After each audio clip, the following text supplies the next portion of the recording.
First video is 2017. It's been a while for me. I did a lot of hunting over the fall, and school full time, work a little bit, married, kids. So I'm a pretty busy guy, and videoing falls way down on that totem pole. Got a little time this spring. I don't have as many classes, so I'm hopefully going to be able to put out a lot of videos. And this being my first video of 2017 is going to be a fishing challenge. It's a challenge to anybody watching this, and it's going to be a weird one. I want you to go out and catch a different fish than you've ever caught before on purpose. A lot of people fish for bass, bluegill. You got your catfish, crappie. You got walleye guys, northern pike guys. Those are all great, and I love catching all those fish. But there's one fish in particular that I'm challenging you to go out and try to catch. You want to know what it is? The carp. The carp is an awesome fish to catch. It provides a ton of fight. It provides a quick and almost reliable bite. I've caught carp at noon, bright sunshine, when nothing else in the world, even bluegill, really wanted to bite. I'm sitting there reeling in 7, 10, 15-pound fish. Go target carp this year. It's a blast. You don't have to have any special equipment. You can probably, if you catfish, you probably got stuff already for it. If you fish for anything else, you can make do with what you got. These things are great. I'm going to do a little explanation on the type of bait I use, or the type of rigging I use, and hopefully have a fishing video after this. Maybe spark a little interest on your end. You go do a little more research, go look up how to catch carp, and get out there this spring and hit them hard. So the key to catching carp, at least that I've found, is a little different than catching catfish, where you take a stink bait, you put it on the bottom, you have your sunnies or bokers or whatever type of cheese or blood stink bait you're using on it. You make a slick and catfish come up. Or like bass fishing, where you're throwing hard baits, plastics, whatever. It's different than bass fishing, but most like catfishing. You're kind of fishing the bottom. You can fish the surface if you want. I haven't had much luck, but doesn't mean it's not going to happen. So you throw a bait, and the bait I like to use is corn, and that's represented by these lovely 3 pieces of foam. I actually do use this foam for bait in smaller chunks. I'll show you my kit here in a second. This is a little bit larger than I actually use, much larger than I actually use. This is just so you guys can see how the rig is tied up. This here is called a hair rig, and the reason why I believe it's called a hair rig is because it has this piece of line coming out the back, which attaches to your bait. And so your bait does not attach to the hook. That's a big difference. Then the rig excuse me, gets tied on down here. I like to do a swivel. There are bolt type rigs, which this is what this is kind of simulating, a weight between 2 swivels. You don't have to do that. You can just tie a regular old weight onto your line like some people would for bottom fishing catfish, and that's all you really have to do. Now you might be wondering why this special type of hook setup, and I'm going to kind of show you with this picture. These pieces of corn are a little big on the picture, so if I can cut them down. Alright, so here we have 3 pieces of corn attached to our hook. Now I like these because they float up off the bottom a little bit. A lot of the corn I throw out there I do chum, does sit on the bottom. Carp come by and they eat that off the bottom, and occasionally I like to have fish with something up higher in case the fish is a little higher in the water column. They just swing by and grab it. Here's how they feed though. They don't grab like a bass, or how bass open their mouth, they inhale and bring the bait into them, or how a catfish will come up and gum and suck on your stink bait worm or cut bait. Carp are a little bit different. They have these lips here, and I drew this. These lips do come down almost like a vacuum cleaner, and they inhale and they exhale, and what they're doing is they're filtering food out, or filtering vegetation and things like that out of the water and eating that. They love corn, so they find corn, they suck it up, eat it, and there they go. this type of rig imitates corn, or you can actually put corn on the end of this. What they do is they inhale the corn, and when they inhale the corn, their lips are so sensitive they can feel your line. And I use really light line. This is 50-pound test just for show. This is not what line I'd actually use. But they actually feel the line or the hook when it's going in, and what they do is they spit it out. And that's why this rig is done this way. This hair is a little long. This would be a little bit shorter. We'll shorten that up just here. So he sucks it in, feels something, spits it out. When he spits it out, it gets hooked up on his lip. When it gets hooked up on his lip, hold on to your pole. I've almost lost both of my poles I usually use on numerous occasions. When they get hooked, they set the hook for you. They zoom off, I'm telling you, 15 feet in a matter that you're not going to go set the hook. The hook's already set. So you reel in, you go grab your pole, hang on, adjust your drag, because they're going to be screaming some drag out. It's a great, great, great time. I didn't cover this all that well. I can cover it a lot better in another video if you're wanting. If I get enough comments saying, hey, show me more about the rig. Just to give you an example, this is the actual size of a hook I use. The hair rig is much smaller. I usually run about 12-pound mono or fluorocarbon on the actual rigging on this part, and then I run it to my braid. I have to get my pull set up, and that's another thing I want to talk about is a pull. A lot of the guys over in England love carp fishing. I mean, this is almost like catching like a huge northern pike to them is catching a 10-15 pound carp. They have $300, $400, $500, $800 pole setups that are 8-10 foot long. They have everything especially built. They have beepers. They sleep next to their poles because they may not get a bite in 12, 13, 14, 20 hours. We got it easy here. You can catch these carp in a matter of minutes. So you don't need anything special. I'm going to show you my poles I use just as give you an idea. So this is pole number 1. This is my Franken pole. It's an older Cabela's Pro Guide IM6. It's a 6'6". I believe this is a medium weight or a fast action medium. This thing has been put through the ringer. My dad gave it to me because he busted all the guides off except that one, and then that one came loose. The glue they used to get their guides on were not very good. So it's Franken pole because I've had to put guides on everywhere and none of them match except the very tip. This here, you get a 15-pound carp on this pole. It's amazing. It's an awesome fight. It screams drag. I don't have the best reel on there. There's no point putting a great reel on there. It's like a $15 Walmart special.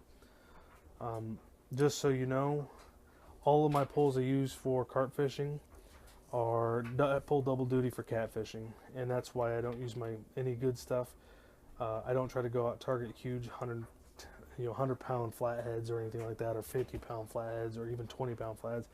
I fish for eater-sized catfish. So, and it's stink bait, and I don't want to get stink bait on a nice St. Croix rod. I feel that's a little sacrilegious. So here's one of my pulls. This here, it was free for me, but something like this you can get set up easily 25, 30, 40 bucks.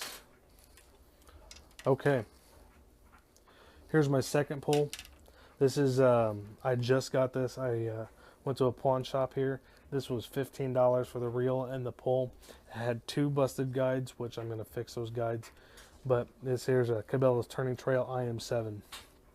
It doesn't tell me the action or anything like that. But this here 7-foot pole, fairly stiff. It calls for light line and light lures, but this here is going to be perfect for fishing for catfish and tossing out for catfish, fishing for carp. This is going to provide a good enough backbone to be able to reel the big fish in, but it's not stiff enough to where the fight feels like I'm hauling in a bluegill on a shark rod. Okay, this is my last pole I use for carp fishing. This here is a Shakespeare Ugly Stick GX2. I bought this mainly for catfish.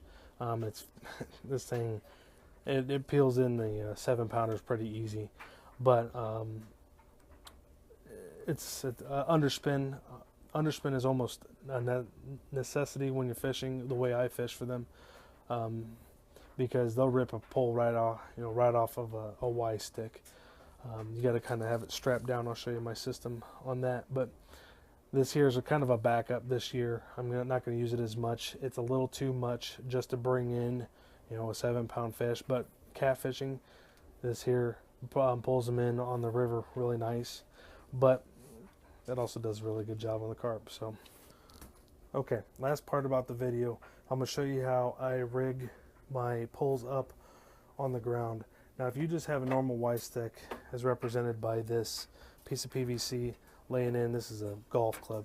If you just have it sitting in there like such, with the end off, like there, I've had to go waiting after my fishing pole when a carp comes along, grabs a hold of that hook, gets hooked, and flies off with it. This pole literally gets drug in, and it's instantaneous. It's not like a catfish where you get a smack, smack, smack, and then just a slow or sometimes fast drag into the water. This is rocket fast, just like that. It's insane. So they have special rigs for sale where you got a tripod, you can hook your poles up. That's not for me. But what I did is I went out and bought some PVC, and I have 2 pieces of PVC. Now this is why you don't want to use your good rods, because it kind of messes them up and peels some finish off. And I'm going to try to explain this, get the carp out of here. I'll try to explain this. I can't really put this into the ground, and it's somewhat frozen outside. But we have the front part of our fishing pole, sorry about that. Front part of our fishing pole, we lay it into here. Now we take the back part of the fishing pole past the reel. Now this has a bungee on it on purpose. We lay that both in, so it's going to be making like a bridge. And then you take that bungee cord and you wrap it over the edge like this, and you lock it into place. Now this is kind of a pain in the rear. You can lock it into place, or sometimes I tie a knot right here, and so I can just slip that off real easy and grab my pole. You want to do something and figure out how to secure your pole, unless you're going to hold on to it the whole time if you're going to fish for carp, because they will yank a pole into the water. There's one place I want to go with some backwaters off the Illinois River that if they yank the pole in the water, I'm never going to see it again. Probably 15 foot deep, about 3 foot from the bank. So I'm not going to be able to swim after anything like that. So this is why a retention system for me is imperative, is important. So if you're going to do this, think about how you're going to hold on to your pole if you're going to let it sit. If you're going to hold on to your pole by hand, that should be fine. But this here is a way I've found to hold on to my rods and not have to babysit them if a big carp takes off with one. I have lost a couple fish because of my messing around. Here, I'll show you the knot here. What I do is I attach that over there, and then I attach this over there like that. The rod handle sits in there. When a fish comes up, or I know a fish has got it, I let that go, grab a hold of it. Last thing, and it's about drag. I'm gonna just grab this little guy here. This is a little micro reel for a pen rod. I'm gonna be doing some micro fishing on some creeks this summer as well. But you want to have the drag let way out, so where you hear that, that's your indication that you're getting a bite. You do not want to have a good amount of drag to where they gotta work to take drag. Less drag the better. You go up, you come up, you turn your drag up, set the hook if you need be, or just start reeling, because that fish will be on there anyway. That's why that setup is done that way. I'm going to experiment with using treble hooks. I have a little case of treble hooks here I purchased, and you want them fairly small so the carp won't get in.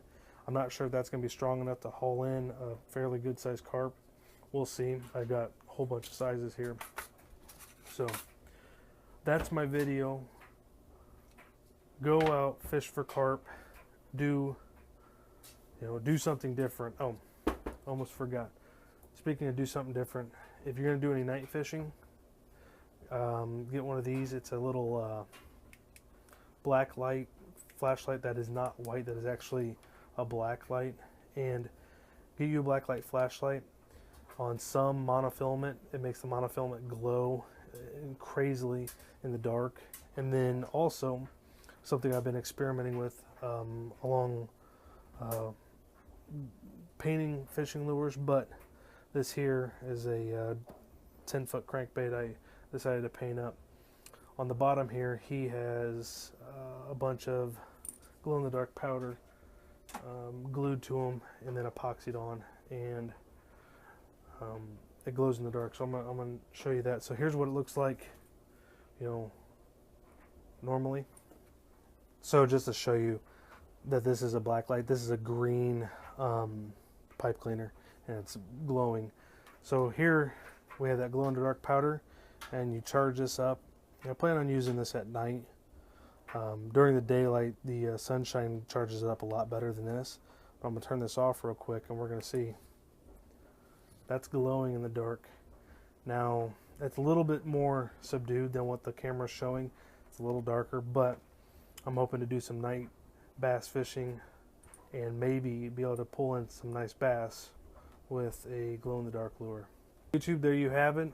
Talked a lot about carp. I hit up on my glow-in-the-dark lures, but seriously, go give carp fishing a try. Find some carp, grab a can of corn, go chum the water a little bit, toss a line out, maybe take a kid with you, get a kid on their biggest fish ever, and if he loses a 7-pound carp, it's no big deal. If he loses a 7-pound bass, that might be a little bit different. So go out, go fish for them carp, take a kid with you, have a good time, and hopefully we'll have some carp fishing videos here in a few months.